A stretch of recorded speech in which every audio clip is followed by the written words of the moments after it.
Jeanne Marin de l'Avise, qui nous fait le plaisir d'être en direct depuis la métropole pour pouvoir témoigner et nous partager, comme d'habitude avec l'Avise, un certain nombre de ressources et de connaissances. Donc merci Jeanne d'être avec nous. Merci à vous pour cette invitation.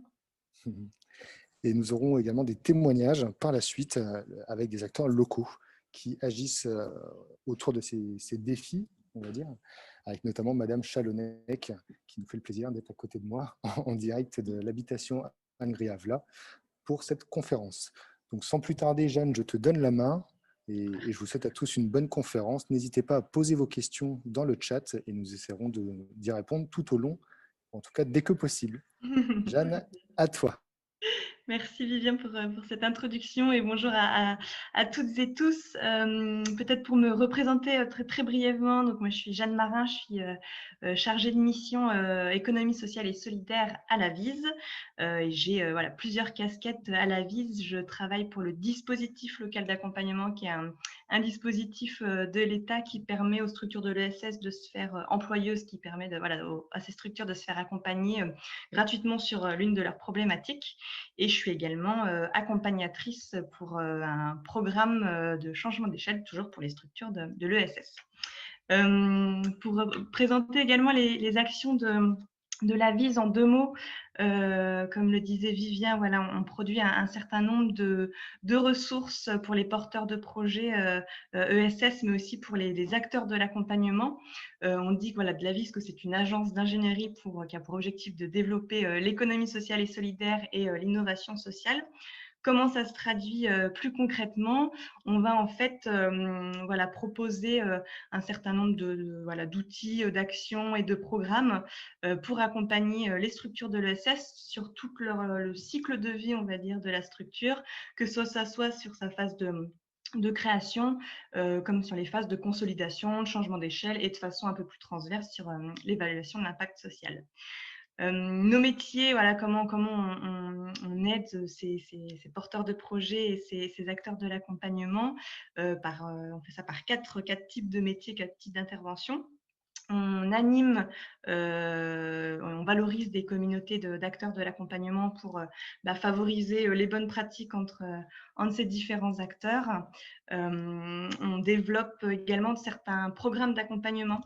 Quand par exemple on voit que dans l'écosystème des acteurs de l'accompagnement, il y a un trou dans la raquette, il y a une thématique qui n'est pas traitée, on va expérimenter des programmes en propre. On accompagne également en direct quelques structures de l'ESS dans leur changement d'échelle. Et enfin, c'est pour ça que je suis là aujourd'hui, on outille les porteurs de projets et les entreprises de l'ESS plus globalement via notre centre de ressources avise.org, auquel je vous invite voilà, à faire un tour pour découvrir nos différentes ressources. C'est des ressources à la fois, on va dire, métier ou très transverses sur comment changer d'échelle, comment choisir mon statut juridique, comment entreprendre dans l'innovation sociale. Et il y a des dossiers plus thématiques, notamment sur l'économie circulaire et l'économie sociale et solidaire, mais ça peut être aussi sur l'alimentation durable, la mobilité durable, voilà, de divers sujets. Alors, je vois qu'il y a déjà des questions dans le chat. Alors, comme je partage mon écran. Ah bon, c'est bon. Non, Je Jeanne, vois que c'est moi tu qui vas. partageais Pardon, Voilà. très bien. N'hésite pas à me les faire remonter si je passe à côté. Donc voilà pour cette remise au contexte et de présentation de l'Avise. Et donc je suis là aujourd'hui pour lui parler d'économie circulaire et d'ESS et de voir quels sont les défis communs et le socle commun également de ces 2 domaines. On va d'abord revenir très brièvement sur la définition de l'économie circulaire, de voir aussi en termes de législation et les avancées qu'il y a sur l'économie circulaire. Je ne m'attarderai pas trop là-dessus parce que je crois qu'il y a une conférence, une visioconférence qui m'a précédé, qui a précédé mon intervention sur ce sujet-là. On verra ensuite qui sont les acteurs de l'économie circulaire et de l'ESS. On reviendra sur les défis partagés et enfin, je vous proposerai de vous présenter voilà, une modélisation des modèles d'affaires des structures de l'économie circulaire et de l'ESS, voilà, de voir un peu quelle typologie on peut retrouver derrière ce type de structure. Donc voilà pour cette introduction. Donc, économie circulaire, de quoi parle-t-on? Il y a plusieurs définitions de l'économie circulaire. La VIS et puis bien d'autres acteurs s'entendent sur la définition de l'ADEME qui donc décrit l'économie circulaire comme un système économique d'échange et de production qui, à tous les stades du cycle de vie des produits, que ce soit des biens ou des services, vise à augmenter l'efficacité de l'utilisation des ressources et à diminuer l'impact sur l'environnement tout en développant les bien-être des individus. Donc vaste définition. Plus concrètement, qu'est-ce qu'on met derrière? C'est face à ce constat de planète Terre aux ressources limitées versus une population qui augmente de façon exponentielle et du coup les consommations de ressources qui augmentent sans cesse. Comment on va sortir du système économique actuel, donc un système économique linéaire, c'est-à-dire comment on va extraire les matières premières, les transformer pour ces ressources pour en faire un produit, consommer ce produit, l'utiliser de façon plus ou moins éphémère et le jeter quand on n'en aura plus besoin, quand il sera usagé. Donc comment sortir de ce paradigme pour avoir rentré dans une logique plutôt circulaire où on va en fait dès la conception du produit bien voir l'impact environnemental du produit ou du service, comment aussi on va changer nos habitudes de consommation, enfin redonner vie au produit quand il sera usagé et en dernière chaîne de cette boucle de voir comment on va pouvoir redonner vie à la matière pour ensuite servir des matières résiduelles pour concevoir à nouveau des nouveaux produits. Donc voilà pour cette définition. L'ADEME toujours décrit plus particulièrement un peu ce qu'on retrouve derrière cette notion d'économie circulaire et à quel moment elle peut intervenir. Donc elle a décliné l'économie circulaire sous 3 domaines d'action qui se déclinent même en 7 piliers. Donc ces 3 domaines d'action, c'est ce que je disais tout à l'heure, c'est comment au niveau de l'offre, les acteurs économiques vont concevoir responsablement, de façon responsable, les produits et les services. Ensuite, comment au niveau du consommateur et de la demande, on va pouvoir faire évoluer les comportements. Et enfin, comment on va pouvoir mieux gérer les déchets, que ce soit par du recyclage ou de la revalorisation. Donc c'est vrai que quand on pense économie circulaire, on pense d'abord à la notion de déchets, mais comme on le voit, il y a bien d'autres domaines d'action et d'autres pistes, on va dire, et d'autres externalités à prendre en compte pour raisonner en économie circulaire.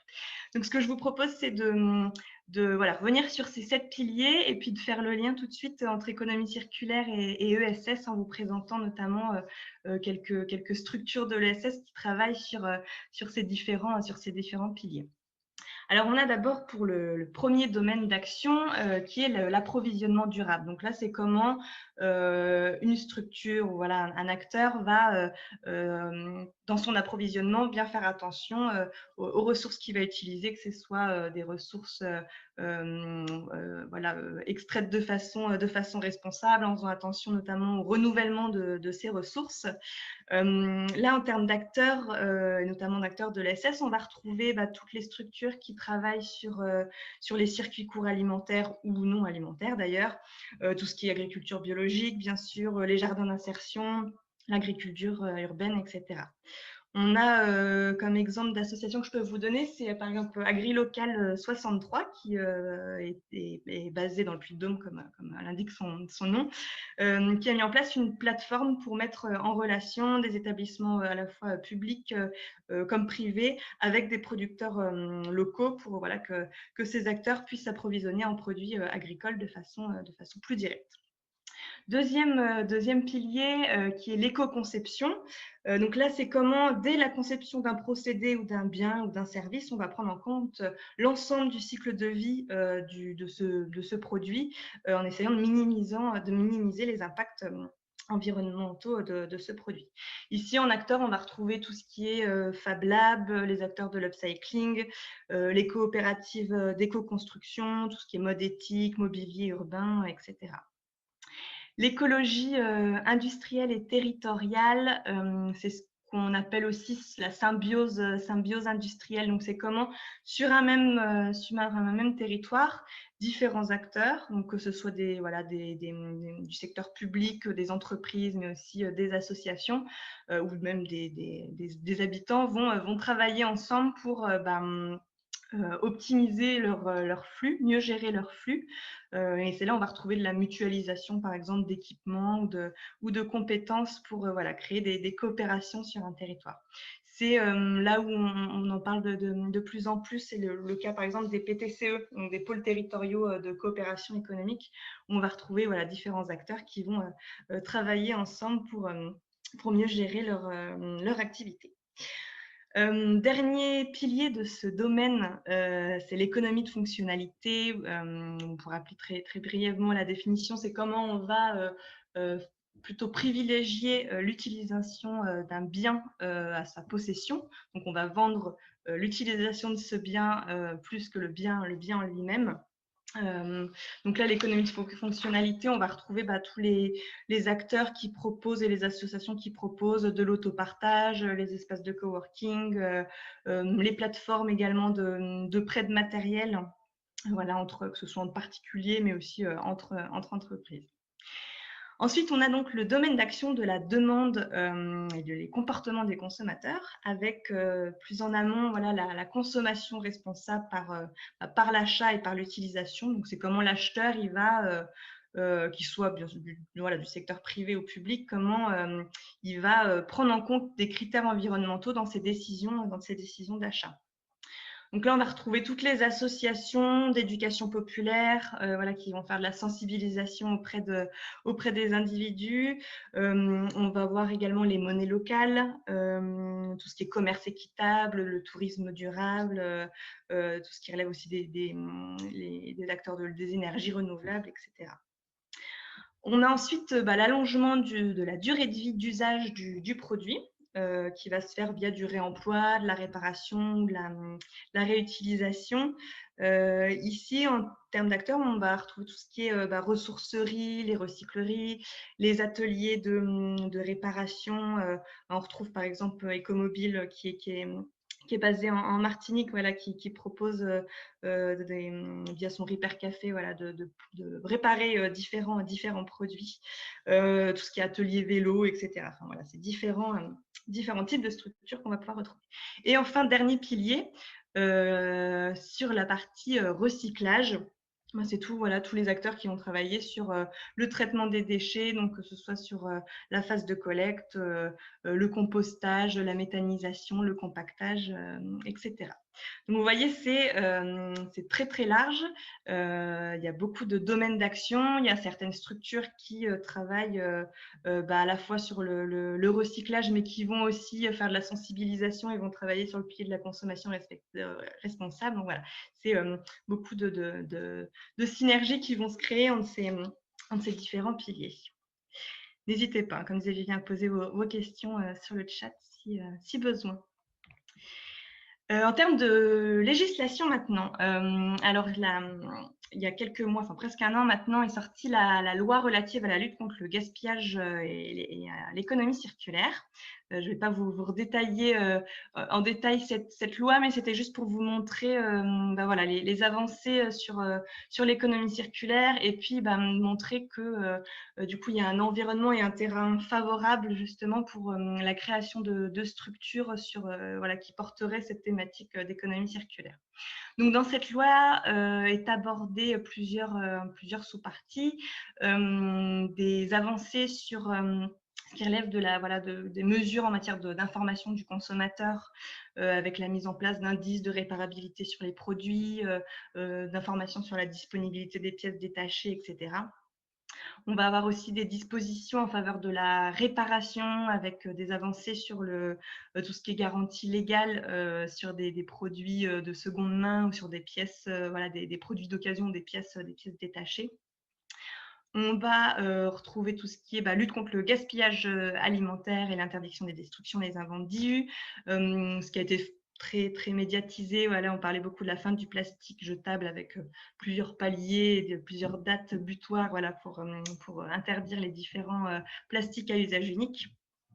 Développement également de la vente en vrac, avec l'obligation voilà, des supermarchés de mettre à disposition des récipients utilisables, réutilisables, de la vente de médicaments à l'unité, enfin voilà, de différents types d'actions envisagées. Sur la commande publique également, un renforcement voilà, sur tout ce qui était clauses et critères dans les cahiers des charges, la possibilité aussi pour les acteurs publics de recourir aux dons, ce qui était compliqué avant en termes administratifs et en termes de législation. Sur les responsabilités élargies du producteur également. Donc là, c'est en fait, c'est des acteurs qui sont en charge de récupérer l'écotaxe de certains produits. Les premiers, c'était sur ce qui concernait les emballages. Il y a beaucoup maintenant d'autres responsabilités élargies du producteur qui sont en cours de mise en place.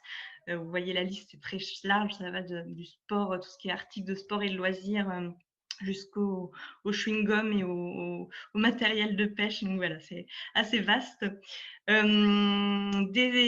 L'obligation aussi pour certains produits d'incorporer un taux minimal de matière recyclée dans les produits fabriqués. Quelques éléments sur la consigne également, des changements dans le secteur du bâtiment avec plus de transparence et de traçabilité sur les déchets des chantiers et des bâtiments. Des nouveautés aussi sur la TVA où les commerçants étaient obligés voilà, de régulariser la TVA lorsqu'ils procédaient à des cas à des dons d'invendus. Voilà, cette régularisation ne sera plus obligatoire, enfin ne sera plus nécessaire. Tous des éléments sur l'éducation à l'économie circulaire, quelques avancées un peu frileuses sur le numérique, des éléments aussi sur le volet énergétique et puis sur le renforcement des pouvoirs des collectivités, voilà, pour notamment administrer des amendes en cas de dépôt de déchets illégaux. Donc voilà, cette loi est sortie il y a presque un an maintenant. La mise en voilà, les décrets, en fait, il y a un certain nombre de décrets qui doivent sortir pour chacune de ces items pour voilà, mettre en place ces obligations. Voilà, ça prend un petit peu de temps et je crois qu'il y a un tiers des décrets voilà, qui ont été validés pour le moment. Donc, c'est affaire à suivre dans les prochains mois. Je voulais faire juste un petit zoom sur le plan de relance. Vous savez, sur voilà, il y a le plan de relance suite à la crise du Covid est estimé à un montant d'1 milliard. Et il y a un tiers de ce plan de relance qui est consacré au verdissement de l'économie. Qui est lui-même décomposé en 7 axes qui va composer ce plan de verdissement. Alors, comme vous pourrez voir, les 7 axes concernent de façon transverse un peu l'économie circulaire, mais il y a quand même un axe dédié sur l'économie circulaire et les circuits courts. Donc, c'est 500 millions d'euros qui ont été alloués au fond de l'économie circulaire de l'ADEME, pour tout ce qui est modernisation de gestion des déchets, de recyclage des plastiques, etc. Ce que je peux dire sur ce plan de relance, c'est que bon, il a le mérite d'exister. Alors ça va peut-être faire un peu polémique, mais quand on regarde la pyramide de traitement des déchets, la priorité, c'est d'abord l'évitement des déchets, ensuite le réemploi et ensuite seulement le recyclage, l'enfouissement, etc. Et c'est vrai que voilà, sur ces 500 millions d'euros alloués, c'est surtout sur la gestion des déchets, le recyclage des plastiques avant de mener des actions sur l'évitement et la consommation responsable.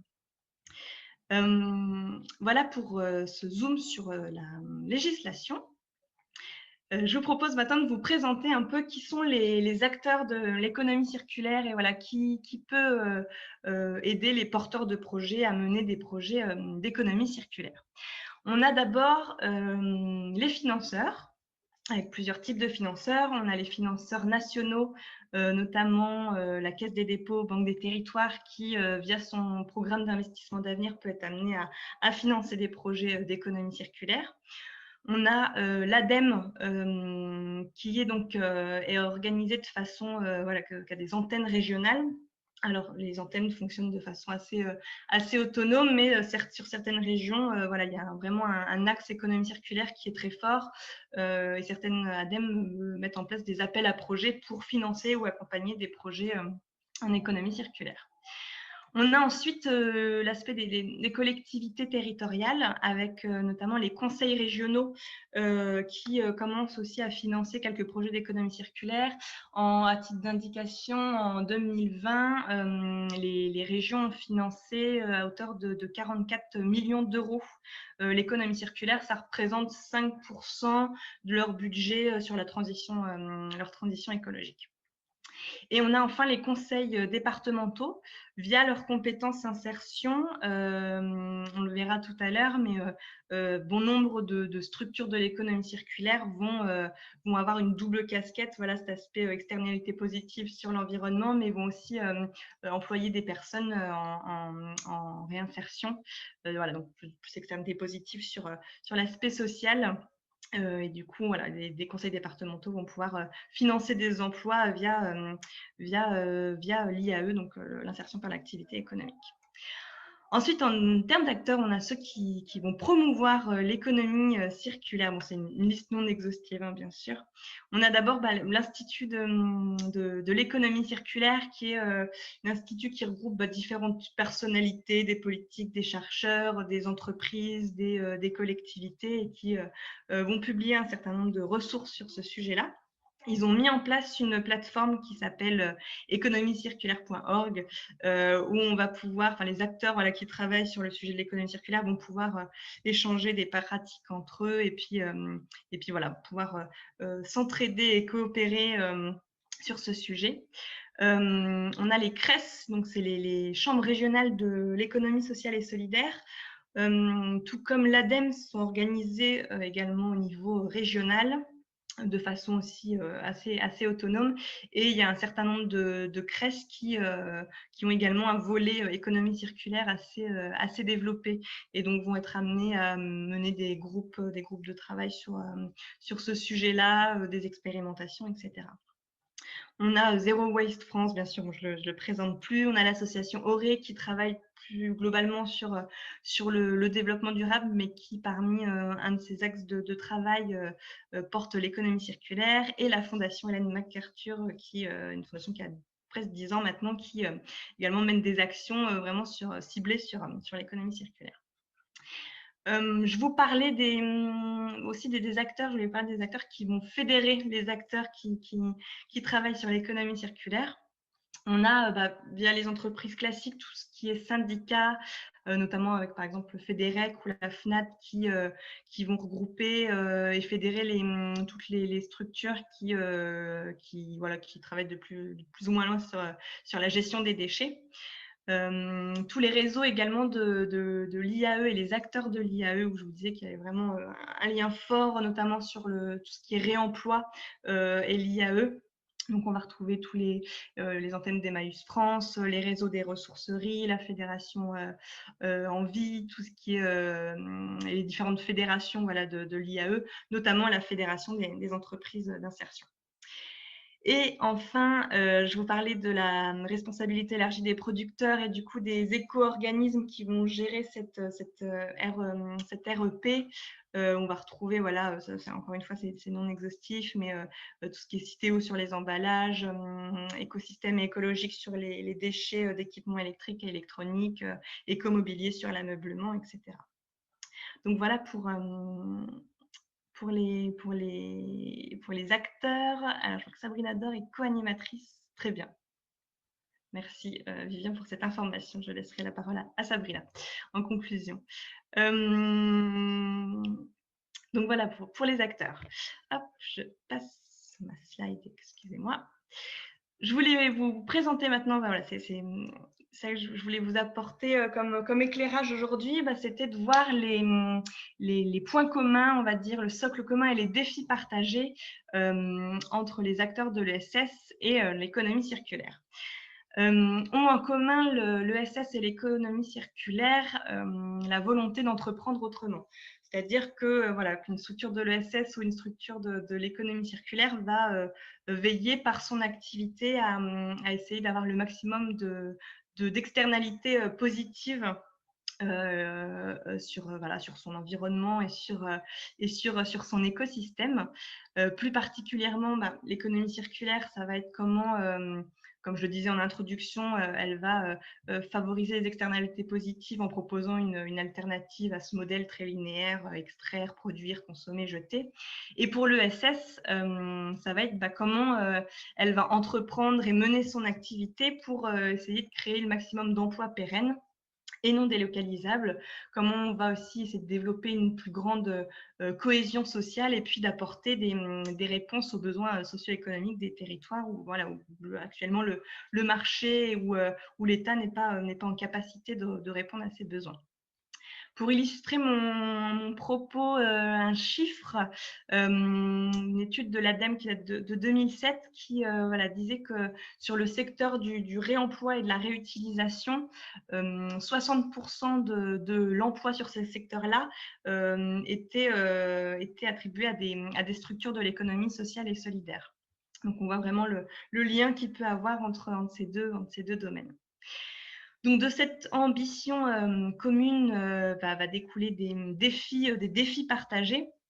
D'abord, la notion de l'importance de s'ancrer dans les territoires. L'ESS et l'économie circulaire ont en commun ce point-là, voilà, d'ancrage local et puis de gouvernance élargie, où les structures, voilà, travaillant sur ces domaines-là vont vouloir mener des projets de territoire, voilà, qui vont développer, favoriser le développement du tissu local. Et puis le maintien et la création d'emplois non délocalisables, comme je disais. Alors, petite précision, je parle bien d'acteurs de l'économie circulaire vertueuse, on va dire. Je ne sais pas si on peut parler d'économie circulaire quand on voit, voilà, par exemple, certains acteurs qui vont, ou des plateformes qui vont vous proposer d'acheter des téléphones ou des ordinateurs reconditionnés, mais ces appareils sont reconditionnés en Pologne ou en Chine, voilà, en termes d'impact environnemental et d'impact social. Voilà, faut voir si on parle vraiment d'économie circulaire. Donc, c'est bien une économie circulaire vertueuse. Et pour qu'elle soit vertueuse, il faut bien qu'elle soit dans une logique de territorialité.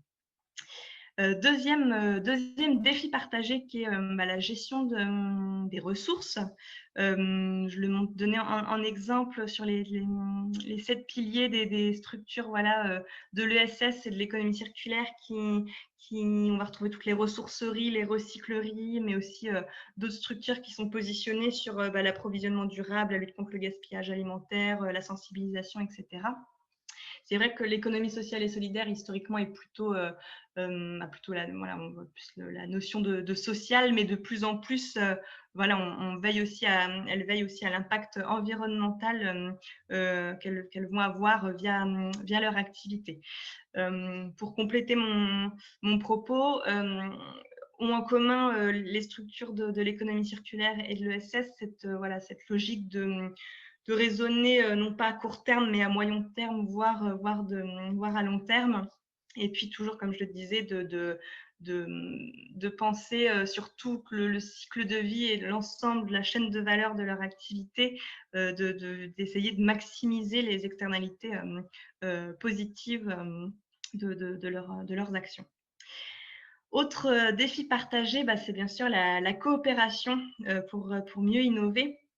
Du fait de leur ancrage territorial, les entreprises de l'ESS comme celles de l'économie circulaire vont devoir innover pour répondre à des besoins locaux non couverts. Elles vont entrer dans une logique de coopération. Je vous parlais des PTCE tout à l'heure. Voilà, c'est un des exemples de coopération pour comment répondre à un besoin jusque-là non traité, et forcément il va falloir coopérer pour trouver des nouvelles solutions et trouver des solutions innovantes. Donc, comme je disais, comme c'est souvent des activités ou des modèles innovants, c'est souvent la conséquence, c'est qu'il va falloir créer des nouveaux modèles économiques. voilà, où il y a quand on veut remplir cet aspect de performance environnementale, des performances sociales, comment on va essayer en veillant à maximiser ces externalités positives, on va quand même essayer d'avoir un minimum de rentabilité au service justement du bien social et puis de l'impact environnemental. Et enfin, dernier défi partagé sur le fait de mobiliser le grand public. C'est un défi et un facteur clé de succès, on va dire, des projets ESS comme ceux de l'économie circulaire, où elles ont besoin de mobiliser le grand public pour faire avancer les autres acteurs, les collectivités, et voilà, les autres partenaires. Mais elles vont aussi par nature mobiliser le grand public parce que par cette volonté de coopérer, oui, puis de s'ancrer sur les territoires, vont avoir une gouvernance participative et assez élargie, ce qui va permettre de mobiliser le grand public. Donc voilà pour ce qui est des défis partagés. Je voulais quand même pointer certaines nuances, on va dire, que certes les structures de l'ESS et de l'économie circulaire ont des points communs, mais les structures de l'ESS ont des risques, on va dire, des risques supplémentaires par rapport aux structures qui sont purement de l'économie circulaire. Excusez-moi, je prends une petite pause. Par exemple, on voit que les consommateurs sont de plus en plus en demande de consommer de façon responsable, que ce soit sur les critères environnementaux et les critères sociaux. Par exemple, le Made in France, certes, il y a cet impact environnemental d'impact réduit parce qu'on produit en France, mais il y a aussi une volonté d'avoir un impact social plus fort parce que il y a de la création d'emplois locales et non délocalisables. Et ça, pour le coup, les structures de l'ESS sont capables de remplir ces deux aspects, cet aspect création d'emplois et cet aspect respect de l'environnement. Ce qui peut poser problématique, c'est que, par exemple, quand on parle du réemploi, une tonne, on va dire, retraitée par un acteur classique, on va dire, de l'économie circulaire ou retraitée par une structure qui fait de l'insertion par l'activité économique, ça ne va pas avoir le même prix. Il n'y aura pas, il y aura beaucoup moins ce ne sera pas les mêmes externalités, mais ce ne sera pas le même prix. Et du coup, c'est de voir comment les collectivités peuvent être sensibilisées pour ne pas regarder que le prix, justement, euro de cette tonne traitée, et de voir toutes les externalités positives et la création d'emplois que va générer une structure de l'ESS et de l'économie circulaire. Autre défi qui est propre à l'ESS et autre risque, si je puis dire, c'est comme je disais, il y a de plus en plus de consommateurs qui font attention à leurs achats. De ce fait, il y a de plus en plus d'acteurs qui se positionnent sur ce créneau de l'économie circulaire, avec de ce fait plus de concurrence, des modèles économiques qui étaient parfois déjà fragiles pour les structures de l'ESS, qui se fragilisent encore plus, et que le grand public ou les différents acteurs qui seront amenés à solliciter des biens ou des services issus de l'économie circulaire ne vont pas toujours distinguer les impacts sociaux que va proposer les structures de l'économie sociale et solidaire, à contrario de ceux qui font que purement de l'économie circulaire. Deuxième risque, également par rapport aux acteurs qui font uniquement de l'économie circulaire, on voit de plus en plus de commerces et de magasins qui proposent des bons d'achat. C'est-à-dire que vous pouvez ramener vos produits usagés, ils vous donnent des bons d'achat pour leur magasin en échange. C'est le cas par exemple d'H&M, vous ramenez du tissu, des habits dont vous ne voulez plus et vous avez un bon d'achat H&M en échange. Donc ce raisonnement en boucle fermée a plusieurs conséquences pour les structures de l'économie sociale et solidaire. C'est que déjà, ces acteurs qui pratiquent ce système de bons d'achat s'accaparent les produits de seconde main de meilleure qualité. Et puis aussi, c'est que les structures de l'ESS, tout ce qui est recyclerie et ressourcerie, fonctionnent beaucoup par le don en fait des objets de seconde main. Et si elles entrent en concurrence avec des acteurs qui proposent un bon d'achat en échange, leur modèle économique risque à nouveau de se fragiliser. On se pose la question de est-ce qu'il faut vraiment monétiser et mettre de l'argent derrière un geste qui à la base était citoyen, ce geste de don. Est-ce qu'on parle encore d'économie circulaire et de SS quand on entre dans cette logique-là? On peut se poser la question. Donc voilà pour les éléments que je voulais nuancer sur les défis partagés et le socle commun entre SS et économie circulaire. Est-ce qu'il y a des questions avant que je passe à la suite? Non, pas de questions pour l'instant. Très bien, alors je poursuis. Deuxième partie de ma présentation. Alors, on me demande souvent, lorsque j'interviens, de parler des modèles économiques des structures de l'ESS et de l'économie circulaire, ce qui n'est pas évident, dans le sens où c'est compliqué de modéliser vraiment un modèle économique de ce type de structure. Comme vous l'avez vu, il y a beaucoup de domaines d'action et de piliers d'intervention. Et on peut dire qu'il y a autant de modèles économiques qu'il y a de structures de l'économie ou de projets d'économie circulaire parce que via cet ancrage territorial et cette coopération, une structure n'aura jamais les mêmes partenaires, le même contexte, les mêmes modalités d'action. Du coup, c'est compliqué de schématiser ou de modéliser un modèle économique type de ce type de structure. Il y a cependant le TIES, donc c'est le territoire d'innovation en économie sociale et solidaire, c'est on va dire l'équivalent québécois de la VIS, qui a quand même tenté cet exercice et qui a réussi à modéliser 8 modèles d'affaires des structures de l'ESS et de l'économie circulaire. Elles ont, le TIES a interrogé une soixantaine de structures sur le territoire québécois et a réussi à dégager, comme je le disais, 8 modèles d'affaires, en essayant d'identifier quel était le type de revenu, quelle était leur activité, les risques inhérents à ce modèle d'affaires. Donc, je vous propose de vous les présenter. Alors, on a d'abord ce qu'ils appellent les éco-designers. Donc, c'est les structures qui vont développer et produire et puis vendre ensuite des produits faits à partir de matières récupérées.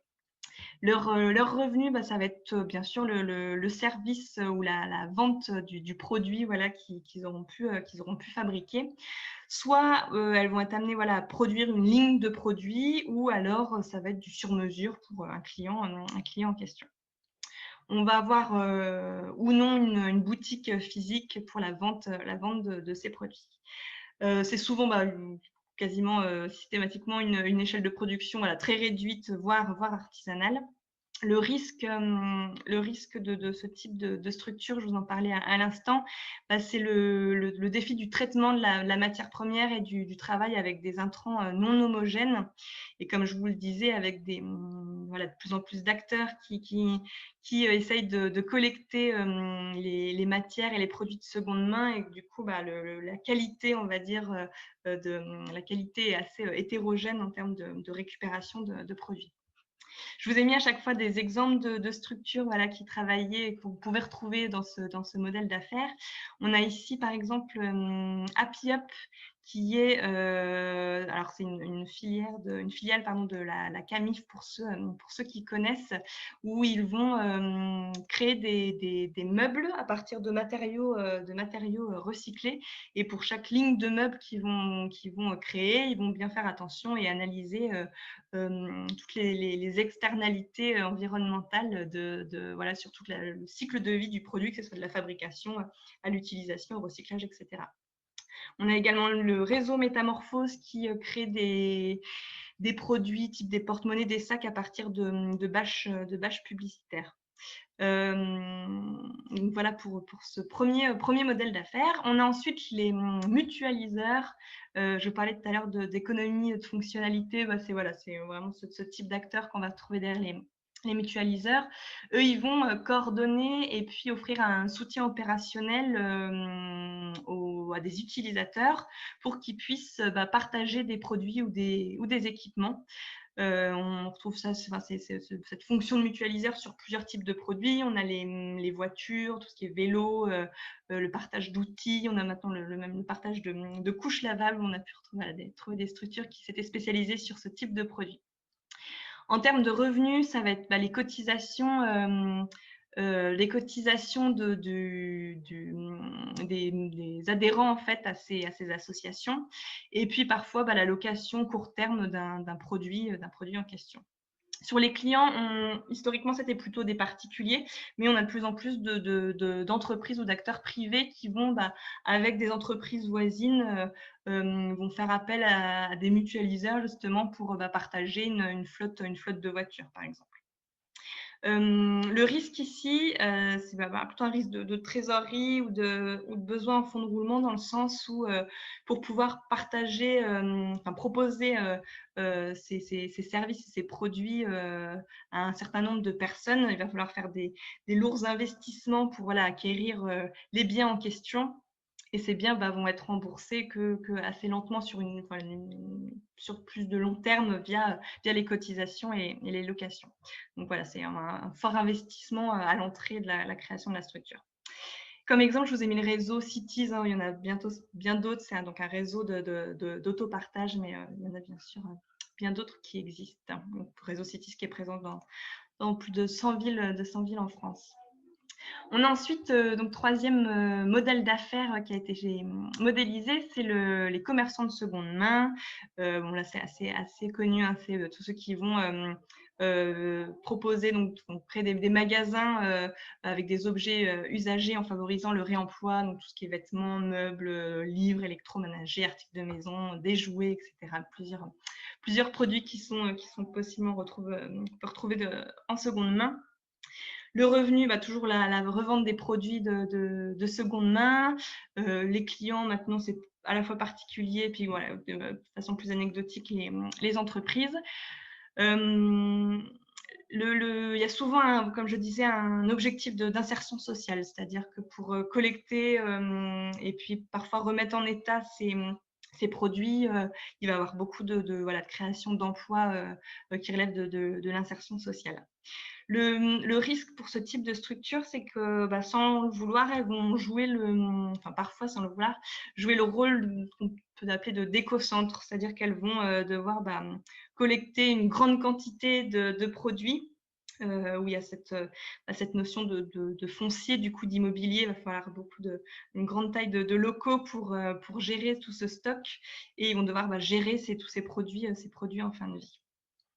En exemple ici, on a Rejouer, qui, comme il porte bien son nom, est une recyclerie de jouets. Donc, ils vont collecter les jouets usagés, les nettoyer, les remettre en état si nécessaire, les revaloriser avec tout ce qui est des 3E si le jouet est défectueux. Ils vont le proposer ensuite à des services de la petite enfance ou directement à des publics défavorisés en direct via leur boutique. On a la recyclerie sportive qui fait de même, mais avec des articles de sport. On a Recycle Livre, plus sur l'aspect sur la vente de livres de seconde main, dont on a beaucoup entendu parler pendant ces périodes de confinement. La particularité de ces structures, c'est que je voudrais insister sur encore une fois le fait d'essayer d'avoir le maximum d'externalités positives. C'est qu'à la fois, elles vont répondre à cet enjeu environnemental, comment réduire l'impact environnemental via le réemploi. Aussi un besoin social, c'est-à-dire qu'elles vont proposer des produits moins chers pour un public qui aurait accès plus difficilement à ce type de produit. Et puis, plus en amont, via l'embauche de personnes en réinsertion, va aussi multiplier son impact social. Autre modèle d'affaires, c'est donc les logisticiens.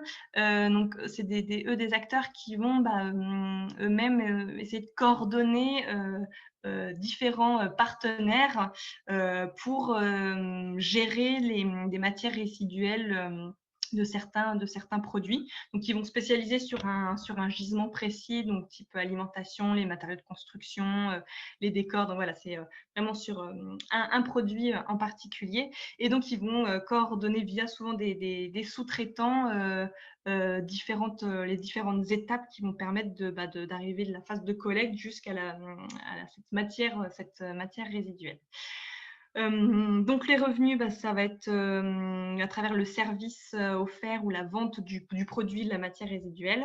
Enfin, un moment, vous venez à vous rapprocher. Alors, je crois qu'il y a un micro allumé. Hop, je me permets de désactiver, excusez-moi. Les clients, on va avoir à la fois des secteurs privés, mais aussi et surtout les institutionnels. Je parlais tout à l'heure de symbiose industrielle. C'est voilà, comment vraiment tous les acteurs d'un même territoire vont essayer de travailler sur une filière, sur toute la filière du produit aux questions. Là, le risque, bien sûr, c'est l'aspect coordination entre les acteurs de la chaîne de valeur. C'est comment on va réussir à traiter et à faire coopérer tous les acteurs qui sont positionnés sur cette filière. Comme exemple, je vous ai mis Tricycle qui donc qui fait la valorisation de D3E et qui s'occupe vraiment de la phase de collecte jusqu'à la remise en état ou au retraitement de ces déchets d'équipements électriques et électroniques. Hop. Autre modèle d'affaires, c'est les réparateurs. Hein. Je pense encore une fois que le nom est assez clair. C'est des structures qui vont offrir des services d'entretien et de réparation sur différents types de produits. Donc, pour allonger la durée de vie du produit, on retrouve ici tout ce qui est atelier vélo, j'en parlais tout à l'heure, les repair cafés, les garages solidaires également, où vous pouvez venir faire réparer votre voiture avec à moindre coût et souvent aussi avec des pièces détachées de seconde main. Le revenu, toujours des revenus sur le service offert. Les clients, on retrouve un peu les différentes typologies de clients selon le modèle d'affaires de la structure, donc du secteur privé, institutionnel ou particulier. Le risque ici, c'est en termes plutôt de ressources humaines, il y a un réel défi de recrutement. C'est une main-d'œuvre qui doit être expérimentée, qui doit avoir une main-d'œuvre qui doit maîtriser une certaine technique sur la réparation des produits. Et c'est vrai qu'on voit sur ce type de structure des difficultés à trouver les bons profils. Les récupérateurs maintenant, donc c'est des structures qui vont récupérer la matière de certains produits. Ils vont se spécialiser sur les opérations de collecte, de tri. Ils vont faire tout le démantèlement du produit, du traitement, du conditionnement, pour ensuite revendre la matière résiduelle qui va pouvoir être réutilisable. Donc ici, encore une fois, on retrouve toutes les typologies de clients. Le risque, c'est la fluctuation des prix de cette matière résiduelle.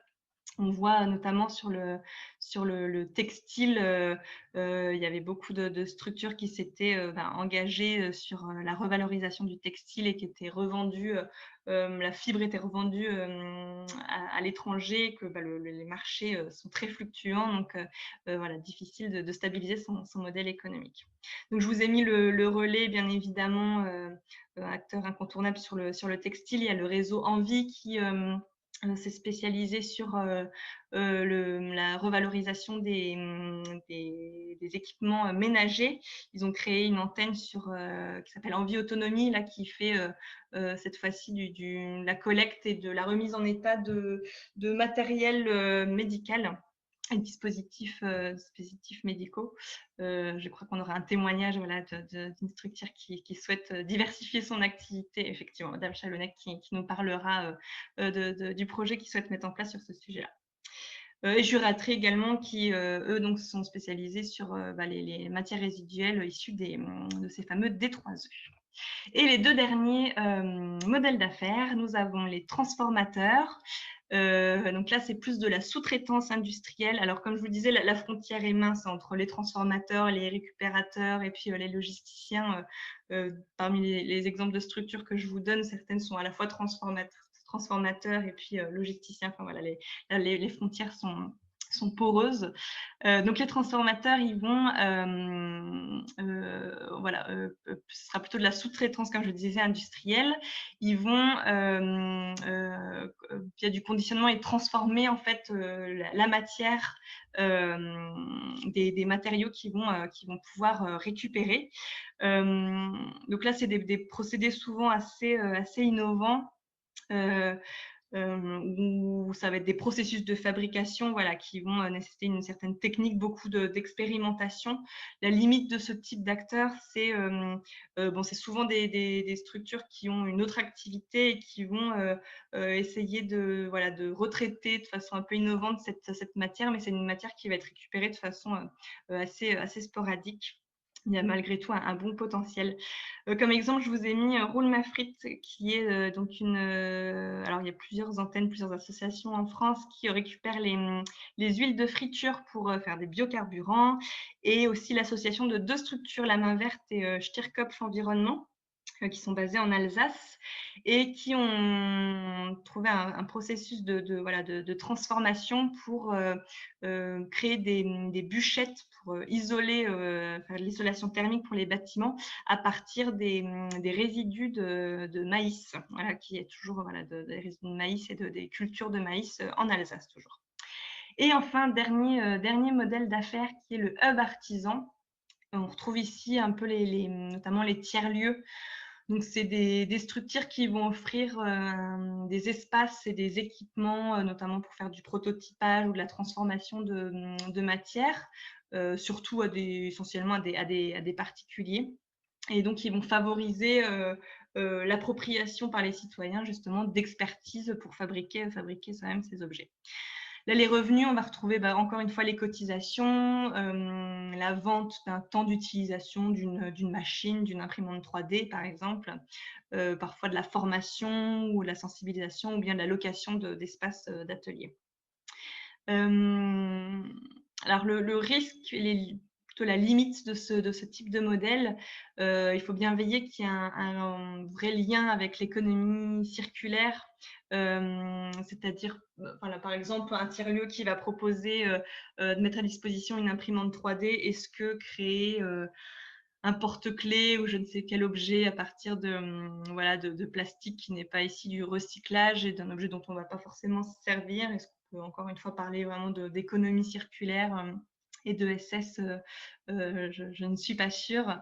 Donc voilà, c'est bien de veiller à cet aspect appropriation par les citoyens d'une expertise, mais aussi comment bien l'ancrer avec cet aspect environnemental.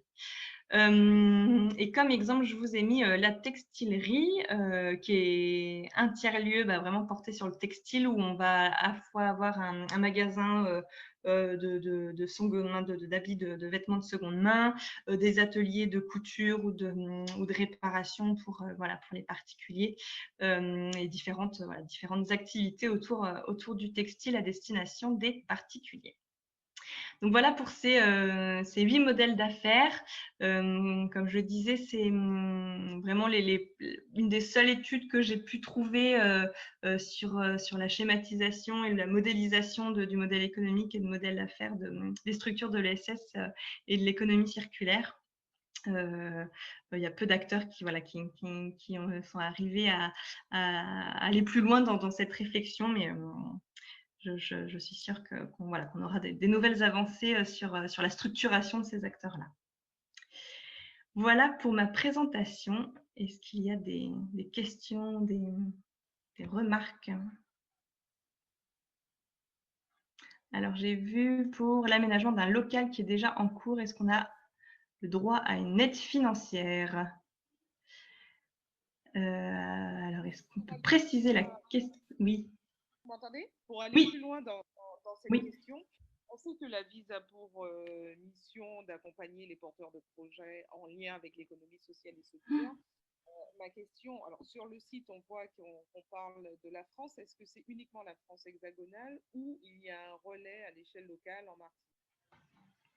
Alors, l'AVIS accompagne très peu en direct, on va dire, les porteurs de projets. On va les accompagner via des ressources et des outils, mais voilà, qui sont disponibles plus largement.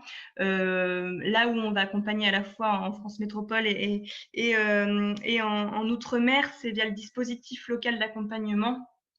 Alors nous-mêmes, moi, chargée de mission qui travaille sur le DLH, je n'accompagne pas de structure en direct. Par contre, on va animer tous les chargés de mission du dispositif local d'accompagnement qui sont présents sur chaque département.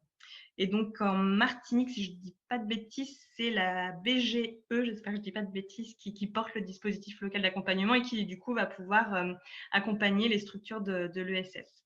Alors il faut que ce soit des structures employeuses, par contre, c'est voilà, un des critères.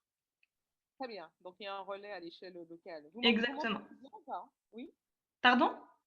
Vous m'entendez bien? C'est bon? De loin. Moi, je vous entends de loin, mais je ne sais pas si c'est… Donc, je suis obligée de m'approcher, je suis désolée, ça va me donner une tête énorme, mais bon.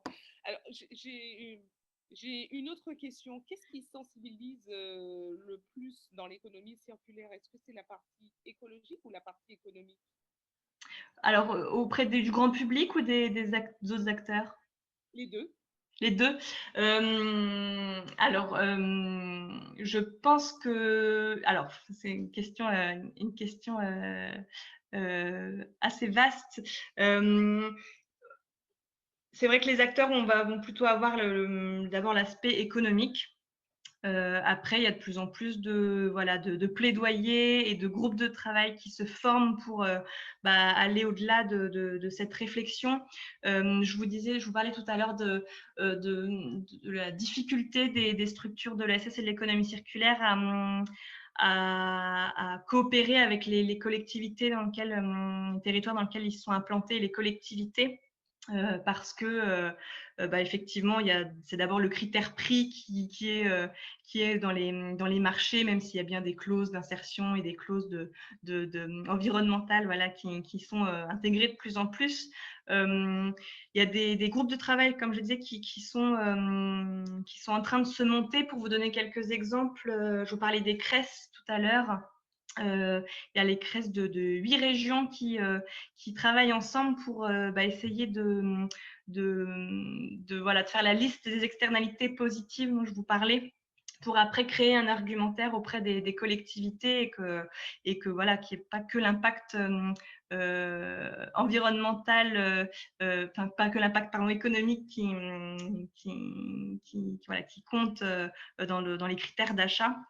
Et puis bien de montrer encore une fois que certes il y a l'impact environnemental, mais il y a aussi cet aspect création d'emplois non délocalisables.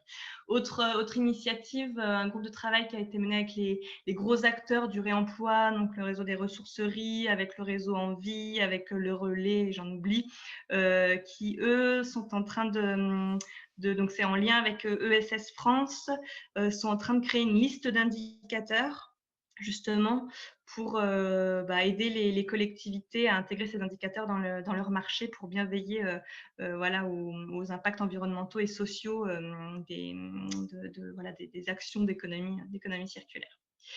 Donc ça répond à moitié à votre question. Enfin voilà, c'est bien sûr d'avoir l'aspect économique, mais voilà, il y a quand même des évolutions. Je pense que pour le grand public, on voit quand même une conscience qui se développe et que il y a bien sûr beaucoup de travail de la part des structures à faire de la communication et de la sensibilisation pour qu'un citoyen lambda puisse comprendre ce qui se cache derrière son produit et pourquoi tel produit est moins cher. Est-ce que ça implique en termes d'emploi et de conditions sociales.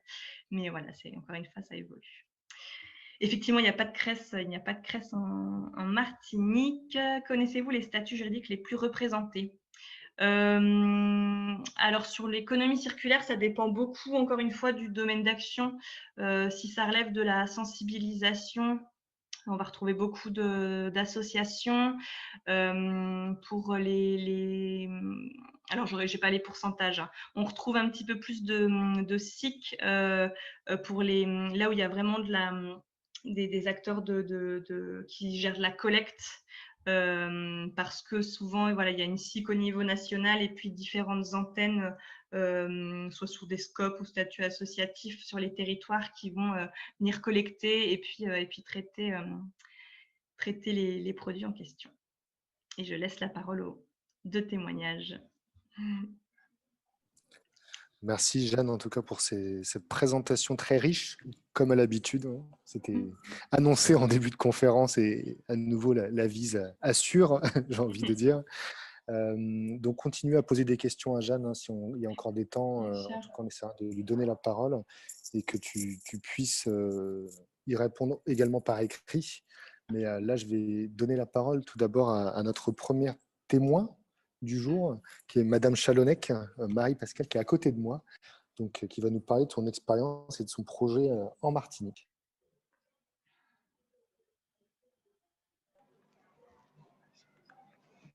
Bonjour à tous. Donc, Chalonnec Marie-Pascale. Je suis salariée de l'association Entraide Montjoly, association qui est implantée sur la commune du Morne-Rouge, commune du territoire Nord-Caraïbes. Donc, en ce moment, nous sommes en train de mener 2 études dans le champ de l'économie circulaire. Une sur la mise en place d'une recyclerie d'aide technique et une sur l'impact de nos activités sur l'environnement. Donc, pour vous préciser, l'association Entraide Montjoly œuvre dans le domaine de l'aide à domicile.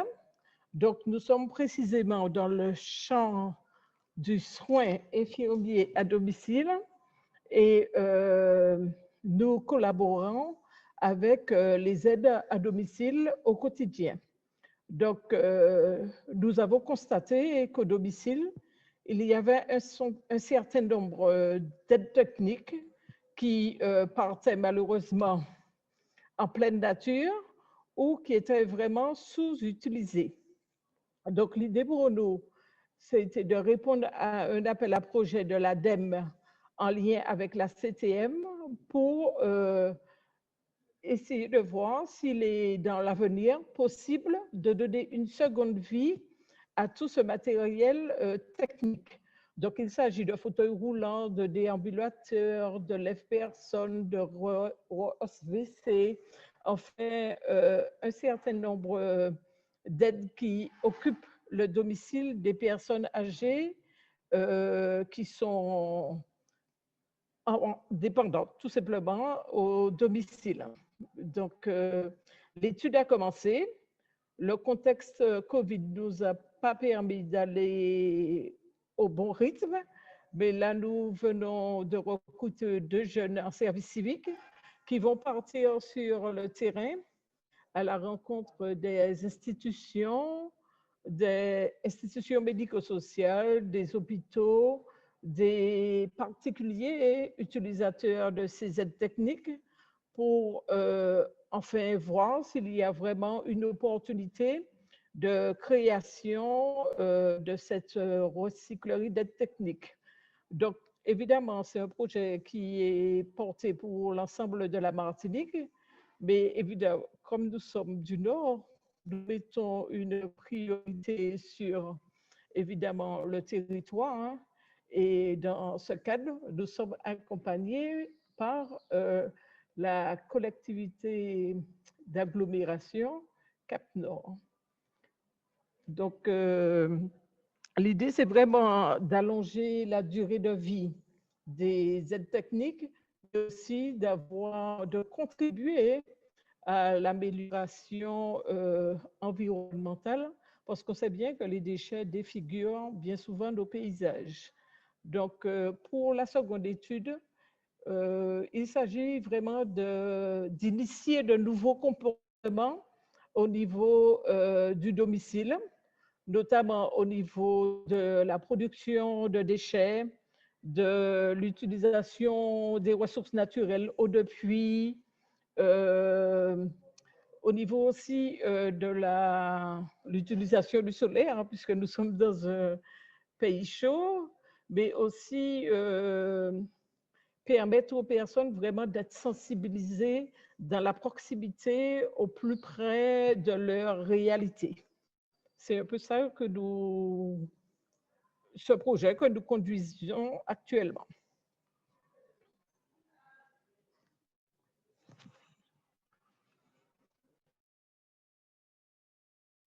Donc, merci Madame Chalonnec pour ce témoignage qui ancre finalement les paroles de Jeanne. On peut voir en fait que cette structure de l'ESS veut s'ancrer d'un point de vue territoire, donc à l'échelle Martinique, mais en commençant par le nord, avec Cap Nord, où elle est présente, donc cette logique d'ancrage territorial. Et à nouveau, en plus d'avoir 2 jeunes qui vont aller voir les structures médicales, sociales, donc d'être dans cette logique également de partenariat, qui est finalement une des dimensions assez essentielles pour pouvoir lancer des projets d'économie circulaire dans les valeurs de l'ESS, comme Jeanne a pu nous l'expliquer. Donc, c'est une très belle incarnation, en tout cas, du sujet de notre conférence du jour. Donc, merci beaucoup. N'hésitez pas à poser vos questions à Madame Chalonnec dans le chat. En tout cas, pour l'instant, moi, je vais passer la question, enfin la parole, en tout cas, le bâton de la parole, à notre second témoin du jour, Monsieur Tisserand, de l'association ADDEER. Je vous laisserai expliquer de quoi il en retourne. En tout cas, à vous la parole. Je vais juste vous demander d'activer votre micro et nous vous écoutons. Bonjour tout le monde. Donc, je suis David Emmanuel Tisserand, président de l'association ADER. Donc, l'association ADER, c'est Association pour le développement durable écologique et des énergies renouvelables. C'est une jeune association qui a été créée en 2018, au début de l'année 2018, en février 2018. Et nous avons une vocation de travailler sur 4 axes, 4 piliers que je vais vous expliquer. Donc, le premier pilier de l'association, ce sera un pilier qui va être sur le domaine des énergies renouvelables. C'est un choix que nous avons fait parce que nous avons constaté le manque d'informations sur les différents matériels d'énergie renouvelable. Donc ici, on parle de centrales photovoltaïques, de chauffe-eau solaire, de systèmes de récupération d'eau de pluie, de tout ce type de matériel qu'on peut ajouter et installer à la maison pour nous permettre d'économiser et aussi utiliser moins de ressources et de matières premières. Et donc, c'est un constat parce qu'on avait vu que nos aînés et beaucoup de monde n'avaient pas de formation, ils n'avaient pas de compétences pour faire le choix technique de ce type de matériel. Donc, nous nous sommes inscrits dans ce domaine. Et le deuxième pilier sur lequel nous travaillons, donc c'est plus tout ce qu'on voit aujourd'hui, un peu tout ce qui va être au niveau du recyclage, économie sociale et le recyclage. Donc du coup, on va venir et informer, transmettre les bons gestes pour que à la maison, on est toujours dans le cadre domestique et des petites entreprises, pour trouver le moyen d'avoir des poubelles sèches, en fait, avec moins de matières qui sont à trier et qui sont des matières qui peuvent être recyclées dans un deuxième temps. Donc, nous travaillons plus à l'information de cela et nous mettons en place aussi du lombricompost plus que le compost. Nous pensons que le lombricompost a quand même un avenir très intéressant parce qu'il nous permet de pouvoir produire du thé ou du jus de lombric qui peut être utilisé directement pour les petits jardins domestiques et aussi pour les plantes en pot. Donc voilà, donc là, ça nous permet de refaire un fumier, un peu comme le compost lui-même. Nous aidons aussi dans ce domaine-là à comprendre l'utilité des fosses septiques individuelles, puisque en fait, ça fait aussi partie du recyclage. On l'oublie trop souvent voilà, donc de savoir. Et nous pensons à la phytoépuration et nous prônons, puisque nous avons des plantes endémiques de la Martinique qui ont été utilisées par nos anciens, qui font leurs preuves par rapport à la phytoépuration, puisque après tous ces déchets se retrouvent un peu dans les eaux. Et voilà, donc on me demande d'expliquer un peu la phytoépuration. Donc la phytoépuration, tout simplement, en sortie d'une fosse classique, hein, eh bien, on crée un petit bassin suivant la surface nécessaire par rapport au nombre de personnes vivant dans la maison. Et cette eau, eh bien, les plantes récupèrent les éléments des déchets, hein, qui sont aussi nutritifs pour les plantes. Et donc, du coup, on a une eau qui ressort pratiquement, j'ai envie de dire, claire comme la source, et vraiment avec une filtration de très bonne qualité. Donc, c'est une eau de rejet qui est intéressante. Et c'est vrai que on peut penser à les plantes d'ornement de la maison, de travailler dans ce sens-là. Donc ça, c'était pour le deuxième point. On va peut-être revenir puisqu'on parle d'économie sociale et solidaire. Et le troisième point, c'est tout ce qui va être agriculture durable. Et nous pensons que l'agriculture doit aussi faire partie de cette grande boucle, puisque aujourd'hui, on est sur une agriculture conventionnée. Nous prônons par rapport à la problématique que nous connaissons tous, et l'actualité nous la montre au niveau des sols pollués. Nous prenons des productions hors sol type aquaponie. Donc aujourd'hui, la FAO nous demande d'utiliser plus le terme intégration agricole aquacole, et nous avons fait la démonstration de plusieurs fermes aquaponiques domestiques, et nous avons appris et nous faisons des petites séances d'initiation et de formation pour que les petits groupes, les écoles, les autres structures associatives, et nous travaillons à ce sujet. Et si je peux m'arrêter en disant que l'aquaponie, c'est l'exemple, j'ai envie de dire, parfait du système économique circulaire, puisque en fait, nous avons les poissons qui produisent des déchets. Les déchets sont filtrés par un filtre, et les bactéries du filtre transforment ces déchets en nutriments. Nutriments pour les plantes. Donc, après l'eau est envoyée à des plantes, les plantes consomment ces déchets et permettent d'augmenter la capacité de production, puisqu'on arrive à produire 40% plus en aquaponie que si on était au sol, sur un sol de très belle qualité. Et l'eau filtrée par les plantes revient dans le bassin des poissons, et ainsi on économise en moyenne sur un pays comme le nôtre à latitude tropicale à peu près 70% d'eau pour faire le même kilo de tomates ou de plantes d'une façon moyenne. Donc voilà, nous travaillons sur ce champ-là. Il y a un autre champ sur lequel on intervient, c'est la santé durable. Là, c'est un membre de l'association, Dr Laurence, qui pourra vous dire plus. Elle est docteur en pharmacie, mais le concept de santé durable est promotionné par l'OMS. En fait, si on peut un peu réduire et faciliter la compréhension, c'est s'approprier les techniques et les ressources du territoire de proximité et ancestrales pour nous permettre de continuer à rester en santé, en ayant une alimentation équilibrée, en ayant les gestes, voilà, un peu de santé comme les anciens faisaient. Je peux dire, par exemple, au changement de saison, comme nous sommes au début de l'année, on prenait quelques plantes, quelques préparations qui nous nettoyaient le corps et qui nous permettaient de nous rafraîchir, comme on dit. Et voilà, donc c'est retourner vers ceci pour aller vers la santé. Mais Dr Laurence, avec ses compétences, aide beaucoup plus à vraiment garder et comprendre la santé. Donc voilà, donc c'est pour faire un peu le brossage du champ de l'association. Donc ici, je vais intervenir sur le projet qui nous occupe aujourd'hui. C'est le projet de mise en place d'une unité à échelle démonstration, d'une unité aquaponique pour permettre de trouver et prouver en fait aux agriculteurs et aux différents acteurs de l'agriculture la capacité de ce genre d'éléments à produire et à mettre en place les systèmes de production circulaire.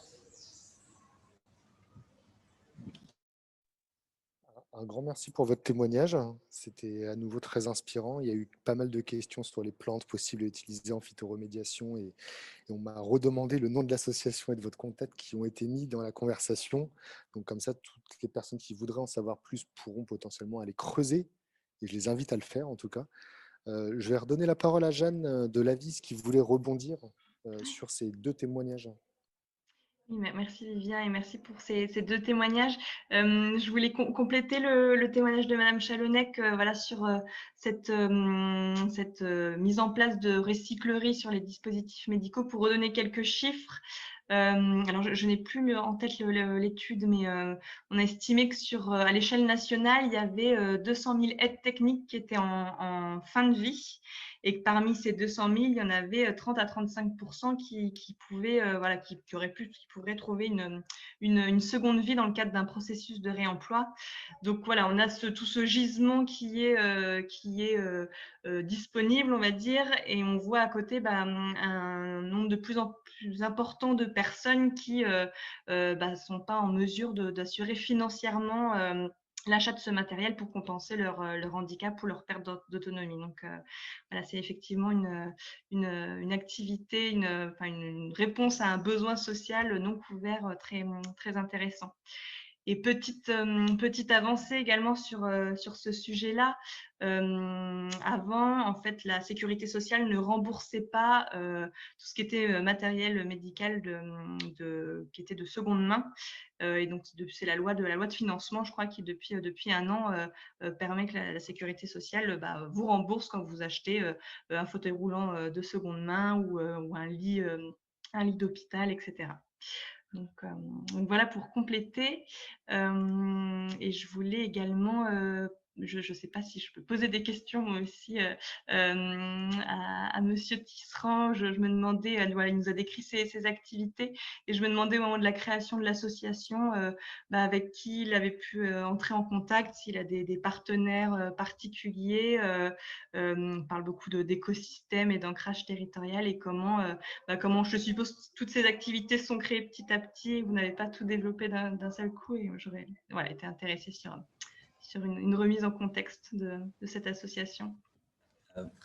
En fait, en effet, lorsqu'on a créé l'association, c'est une association sociale, hein, c'est des particuliers qui se sont mis ensemble et qui ont compris l'urgence un peu dans laquelle on vit au niveau de la situation où on prélève énormément des ressources et en fait on produit des biens de consommation qui en fait en bout de ligne après avoir été consommés devient des déchets et donc on est vraiment conscient de tout cela. C'est pour ça qu'on s'est dit il y avait quand même la place à faire les choses et donc effectivement on a quelques partenaires aujourd'hui. On travaille avec l'ADME, on travaille avec Cap Nord, on travaille avec l'ARS, on travaille avec la CTM et on travaille avec aussi, je ne sais pas si j'ai dit l'ADME, donc voilà, on travaille avec ces personnes et les autres partenaires, on va les impliquer petit à petit dans nos projets, on va développer de plus en plus ces projets et on a des projets qui sont en cours aujourd'hui et qui vont nous permettre d'aller vers doucement. C'est vrai que j'ai eu aussi l'occasion d'être président pendant 13 années d'une structure où on était vraiment avec l'URSIA, donc c'est un organisme, c'était aussi les débuts de tout ce qui est économie sociale et solidaire aujourd'hui. Et on accueillait dans l'entreprise des personnes qui étaient loin de l'employabilité, hein, c'était le terme qu'on utilisait. Et on faisait avec elles un parcours d'employabilité, un parcours de vie aussi, parce que les deux actions devaient être menées conjointement. Et on voyait avec le salarié dans l'entreprise le poste, à le former, à lui permettre d'avoir tous les outils en main pour progresser, parce que ils arrivaient des fois, ils avaient très peu de connaissances sur l'objet même du poste.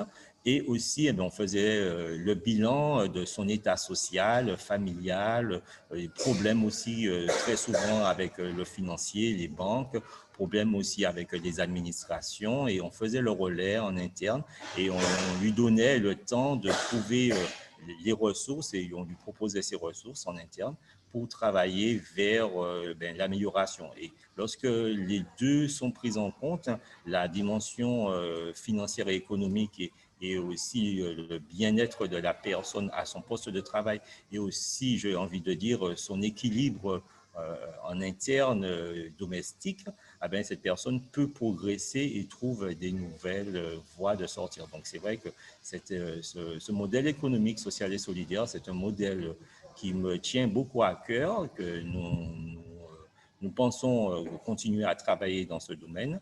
Et c'est vrai que souvent, lorsqu'on fait des petites formations, on se dirige vers les associations et personnes dites à difficulté parce qu'on pense que c'est elles vraiment qui doivent être les premières à avoir une information le plus claire, le plus précise, parce qu'elles en ont peut-être plus besoin que d'autres. Voilà.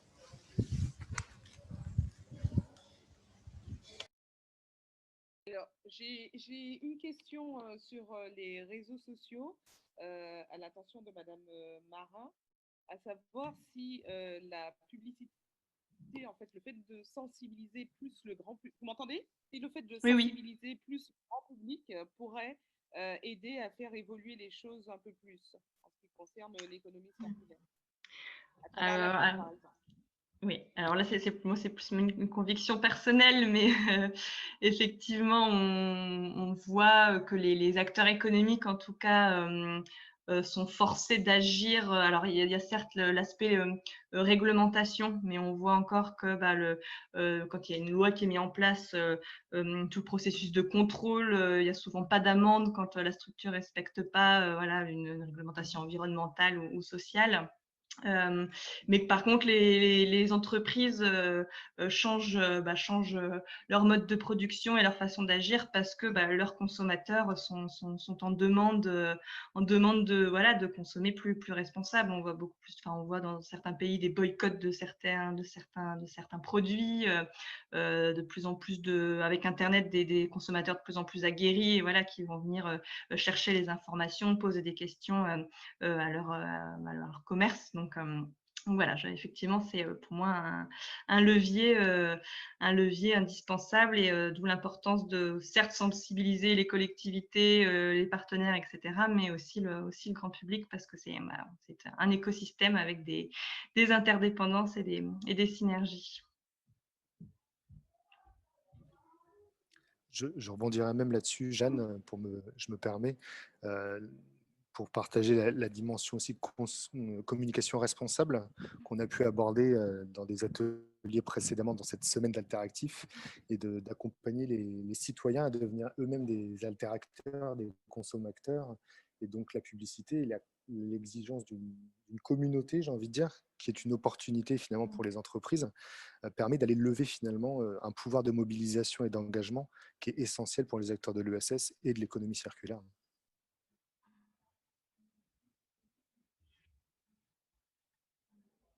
Et autre question, pour le coup, en fait, on a l'impression que ça fait de nombreuses années que l'économie circulaire est un secteur d'avenir, mais justement, le fait qu'on puisse remonter à plusieurs années, on a toujours l'impression que c'est un secteur d'avenir, on n'a jamais l'impression que ça y est, c'est le moment. Est-ce que vous partagez déjà cette analyse? Vous avez l'impression qu'on est toujours dans l'avenir ou vous êtes plus pour là, ça y est, on y est déjà? Et si à chaque fois on est toujours dans l'avenir, qu'est-ce qui explique que ça n'avance pas plus vite? Alors, double ou réponse de Normand, comme on dit, double réponse. Et pour moi, bien sûr, ça ne va pas assez vite. Il y a vraiment il y a une urgence à agir autrement. Et effectivement, on en parle à chaque fois, on parle beaucoup, mais il y a peu d'actions qui se mettent en place. Après, quand je réfléchis un petit peu, quand on revient à il y a 5 ans, il y a 10 ans, en termes rien que de communication ou même de publicité qu'on peut voir, on voit que les messages sont vraiment différents et que les entreprises ont adapté leur message auprès du grand public. Donc, après, il faut voir si ça suit derrière en termes de changement de paradigme et de mode de production.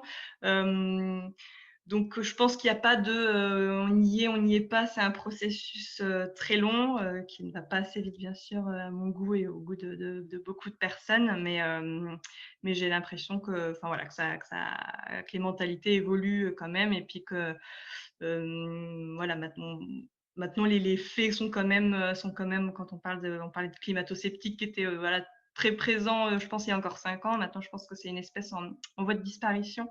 Donc, voilà, il y a quand même des nettes évolutions ces dernières années.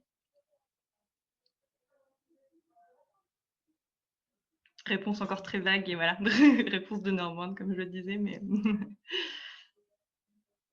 D'accord. Est-ce que parmi les autres personnes, par exemple les deux intervenants, vous partagez cette analyse? Ça ne va pas assez vite, Monsieur Tisserand et Madame Chalonnec? Alors, pour ma part, je pense en effet que ça ne va pas assez vite. Hein. Allô? Est-ce que ça avance en fait? Oui.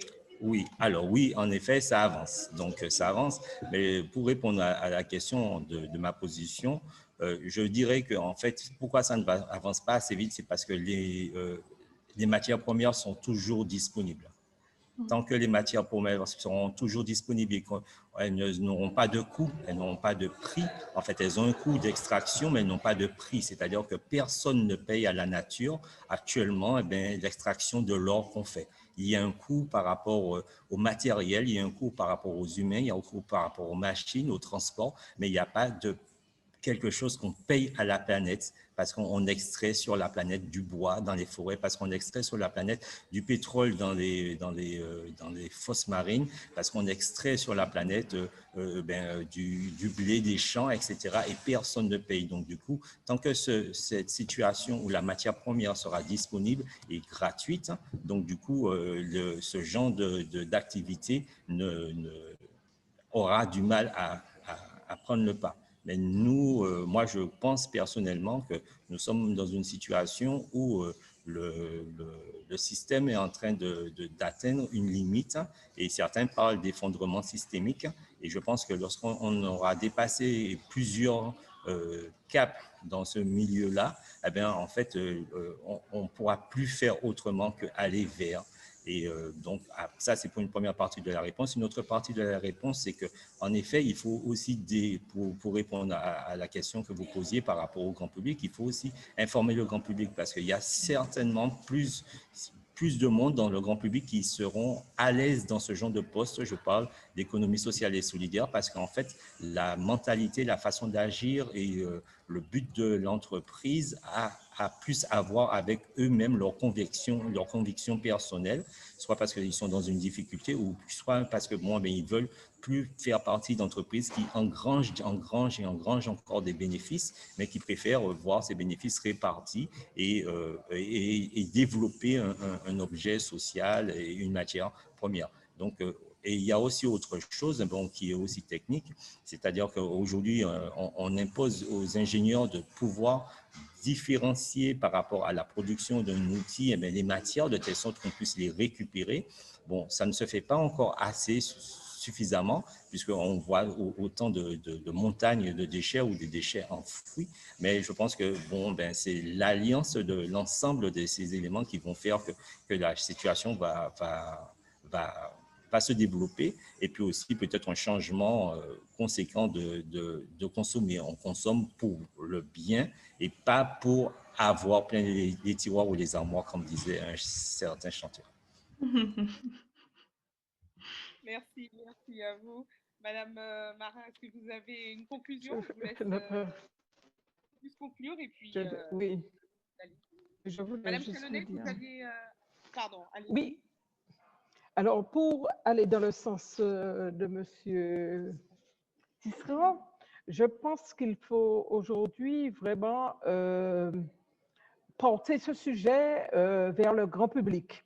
Il y a un gros problème d'information. Donc, les médias ont déjà un rôle quand même fondamental à jouer et ce sont des sujets qui donnent sens vraiment à ce qu'il nous reste à vivre sur cette terre. Donc, je sais que pour nous professionnels, il est extrêmement difficile de convaincre d'autres professionnels sur ce champ-là, parce que finalement, on a pour habitude de laisser faire. Et quand vous vous interpellez un de vos collaborateurs directs, ben, mais qu'est-ce que tu vas chercher? C'est ce que tu entends comme réponse de manière facile. Mais arrêtez avec vos histoires. Non, non, non, la Terre est bien là, il y a eu des cycles et la Terre va s'en remettre. Mais je pense qu'il y a quand même des professionnels qui doivent vraiment monter au créneau pour porter la juste information au plus près des publics, de l'école jusqu'à la personne âgée. Très bien, merci à vous. Madame Marin, vous avez une conclusion? Oui, une conclusion éventuellement. Ça me permet de rebondir sur voilà, les deux réactions de Monsieur Tisserand et Madame Chalonnec sur voilà, je suis convaincue qu'on ne peut pas raisonner sur voilà, l'aspect environnemental d'un côté et puis sur l'aspect social de l'autre. Il faut bien travailler sur ces deux champs en même temps. On ne peut pas réduire son impact environnemental sans prendre en compte sans chercher à réduire les inégalités sociales et puis voilà toutes les externalités négatives qu'il peut avoir sur le champ social, et que si on veut avancer dans le bon sens, on ne peut pas choisir l'un ou l'autre. Il faut bien prendre en compte l'ensemble de ces externalités et de l'ensemble du spectre, on va dire, voilà, de notre activité et de nos comportements. Très bien, merci. Merci encore à vous d'avoir présenté cette conférence qui était somme toute très complète. Merci à vous, chers Zoomers qui nous suivez depuis Andrea-Vla, au Robert. Merci à ceux qui nous suivent depuis Facebook. Je rappelle que la conférence du jour était sur l'économie circulaire, sociale et solidaire, les défis communs, avec Jeanne Marin, chargée de mission économie circulaire de l'AVIS. Juste un petit rappel quand même, parce qu'on est jeudi, un rappel des deux premiers rendez-vous que nous avons déjà eus. Mardi, nous avons échangé avec Charlotte Gully, animatrice du pôle économie circulaire de l'ADEME, qui a présenté les champs de compétences de l'agence de transition écologique. Et mercredi, c'était Pierre-Emmanuel Saint-Esprit, fondateur de la start-up Zach Eco, qui nous a parlé de l'économie circulaire. Donc voilà, un grand rendez-vous, une belle semaine de conférences bien complète, et je vous rappelle que vous pourrez retrouver les replays des échanges sur la page Facebook de Kaléidoscope. Merci à vous. Bon déjeuner pour ceux qui sont en Martinique, et puis bonne soirée pour ceux qui sont dans l'Hexagone. Merci beaucoup. Merci à tous. Au revoir.